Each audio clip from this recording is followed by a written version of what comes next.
know your story and create your destiny. Stay tuned.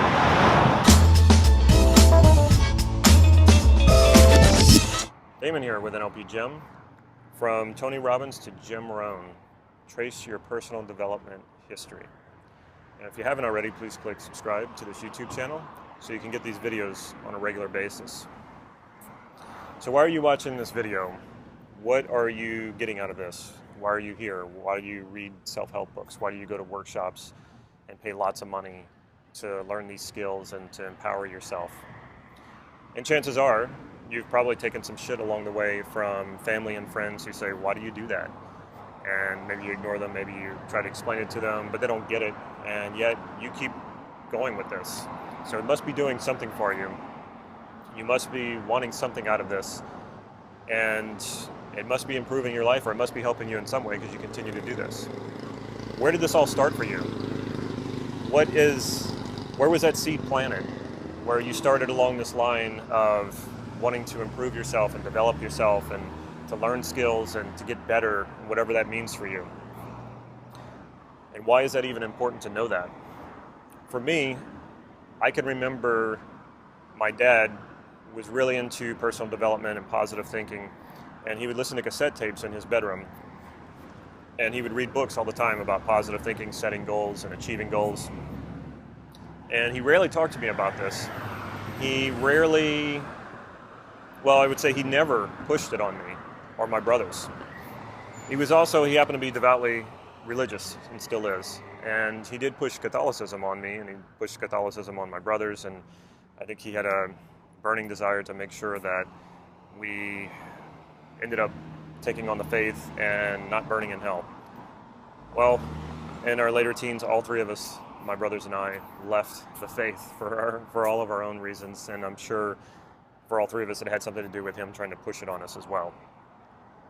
Well, I was always curious about who these men were that my dad was listening to after we were supposed to all be in bed, and while I would lie in bed, and I was supposed to be sleeping, I would hear this raspy voice that he was listening to, saying these things that were incredible and empowering, and I couldn't stop listening to it.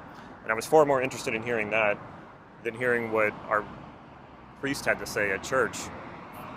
And there was Zig Ziglar. I remember him, my dad listening to him. I didn't take to him as well because he had this very Southern Baptist accent.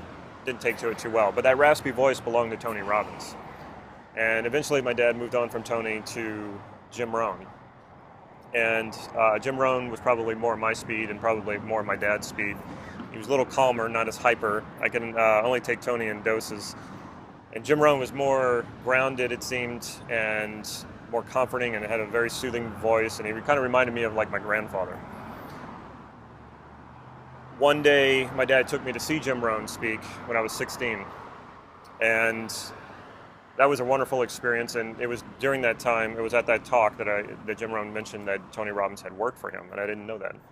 And then later I learned by reading a book by Tony that when he heard Jim Rohn speak for the first time, I believe it was on a cassette tape, much like probably the one that I heard the first time.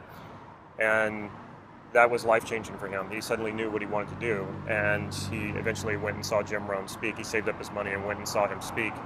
And again, that was another life-changing moment for him, and he knew what he wanted to do for the rest of his life.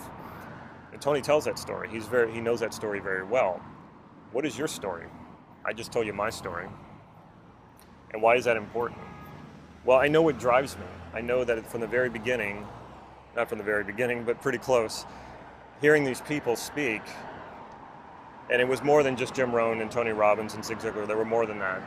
All the cumulative message I kept getting from these men was that you're not stuck with the life you were given. You can take charge of your life and you can create your destiny. That message got pounded into me over and over. And this crazy idea just thrilled me. It still does. This idea is what drives me still to this day. It's why I'm here making this video. It's why I write my blog. It's why I teach. It's why I coach.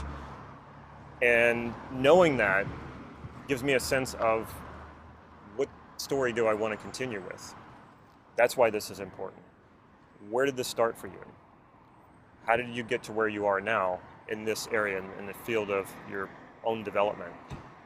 How did you get to here? And where do you want the rest of the story to go? What's the story you want to be telling about your life?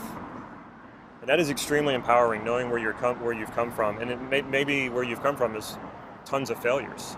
But wouldn't that be a great story to tell if you came from so many failures and you turned it all around and you started having lots of success? That's a great story. And actually that makes the story better. You know, if the story was just nothing but success, and it would really be boring actually. When you surf, you have to paddle like hell to catch up or to connect with that wave, because that wave is coming fast and you have to paddle like hell. And if your momentum matches with the wave's momentum, you suddenly connect with it and you feel the power of the wave. It's amazing. And that force just starts to push your board up and forward. And that's when you know it's time to stand up and ride that wave. Your personal story is that paddling like hell to catch that wave. And that wave is life. So when your personal story connects with life like that, and you realize, you feel that force, and you realize it's time to stand up and ride it, that's when you create your destiny. Check out our website, nlp-gym.com. Follow us on Facebook for real-time updates on free practice sessions and upcoming workshops. And as I mentioned at the beginning of this video, if you haven't already, please click subscribe to this YouTube channel so you can get these videos on a regular basis. Also, stay tuned. Right after this, you'll see some directions on how to get your hands on a free online NLP training from our website, nlp-gym.com. Also, our next workshop is September 16th, 17th, and 18th. It'll be right here in beautiful Santa Cruz, where NLP was discovered or founded. And that'll be taught by Mark Andreas. He's the son of NLP legends Steve and Connie Ray Andreas. The workshop was actually created by his mother, Connie Ray Andreas. And this workshop is about everything that I've been talking about in this video. It's about understanding who you are, transforming at a core level, and then moving forward with creating the life that you desire, creating your destiny. I hope to see you soon at a future practice session or one of our workshops. Take care.